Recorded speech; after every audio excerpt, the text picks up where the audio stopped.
This is over $1,000 worth of skincare products that I'm about to throw away.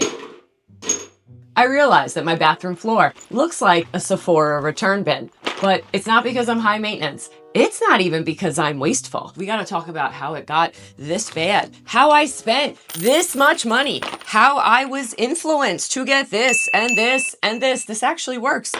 More is more and you need more, or you don't necessarily need more, but you need this product, which is a lot more money. Things I bought to feel better are doing the opposite. Because the beauty industry is really, really good at making all of us feel like we're not enough and then making tons of money and tons of profits from it. And playing on the standards that someone, somewhere, probably men, have created. My self-care has turned into basically elaborate inducing anxiety. And suddenly my algorithm was poreless skin. It was 22-year-olds talking about the best essence. It was K-beauty. It was 12-step beauty. It was 15-step beauty. They're not getting that result from a $70 serum. They're getting it from $700 worth of Botox. Let's be real, babe.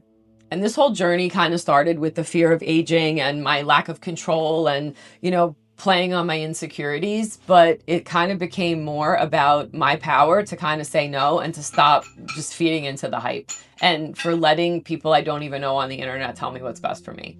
Everything's just a discount code and a click away from you being timeless, which we all know is not the truth because half of the people telling us what we need to be buying are using Botox. They're doing PRP. They're getting filler. Some of them have even had, ponytail facelifts, and they're just pushing these discount codes, giving you this false sense of hope that you too are going to look like them if you buy this product. But they're not telling you that they're flying to Korea every 6 months to get the latest procedures. No, nobody's posting about that, but they are posting about whatever brand deal they have. And I'm a registered nurse and I understand science. And years ago, I wouldn't fall for someone influencing. I would look for the science behind it. I would look for the peer-reviewed study. I would see if that peptide really worked and if, what the data is on it, not just a TikTok at 2 a.m. I would not call myself skincare low maintenance. I went for facials every 6 weeks. I was up on products. I spent money on quality products instead of having 25 different things. I would spend $100 on an eye cream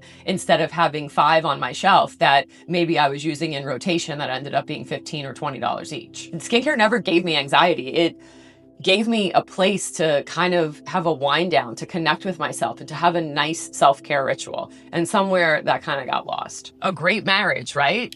Skincare, science, self-care, all the stuff I loved. It was a perfect deep dive for me. Time to be honest about what this is. This is a result of being influenced. This is a result of playing on my insecurities. This is a result of lack of self-confidence. Things that I bought to feel better are now triggering my stress and my cortisol. And I'm trying not to have cortisol face here. You're trying to have a good face, and in turn I'm giving myself cortisol face. Probably cortisol belly too. It drains our brains from reasoning, decision-making, and even being creative. There's literally tons of research about how living in a cluttered environment or having decision fatigue because there's too many friggin' decisions actually raises our cortisol and can have long-term effects on so many components of our lives. So let's do this. This does not mean that I am done with skincare. Your girl loves skincare. I love self-care. It just means that I'm going to be a lot more intentional and a lot more intuitive when it comes to buying things and when it comes to my new routine. It's to stop letting my anxiety drive my purchases or to drive how I'm showing up. That aging is a privilege and how my skin looks at 40 is not how it's going to look when it was 25. Reclaiming my bathroom counter and the shelves and giving my husband a little bit more space is definitely the first step, but I also want to reclaim my wellness and get back to focusing on my body and health and things internally, mental health, physiological health, and, wellness from the inside as opposed to just slathering stuff on the outside. Because I know when I'm hydrated, when I'm working out, when I'm sleeping, when I'm meditating, when I feel fulfilled, and when I'm in moments of pure joy, I look hotter and better and younger and more youthful than I do when I'm sitting here putting a $500 cream on my face every day. I don't want to feel like a project that's constantly got to be fixed. And trust me, no serum's going to fix this project anyway. But I just want to feel good and at home in myself and feel happy with my routines and come back to them as just a place of respite and relaxation and not overwhelm. And that's what I'm trying to accomplish with all this.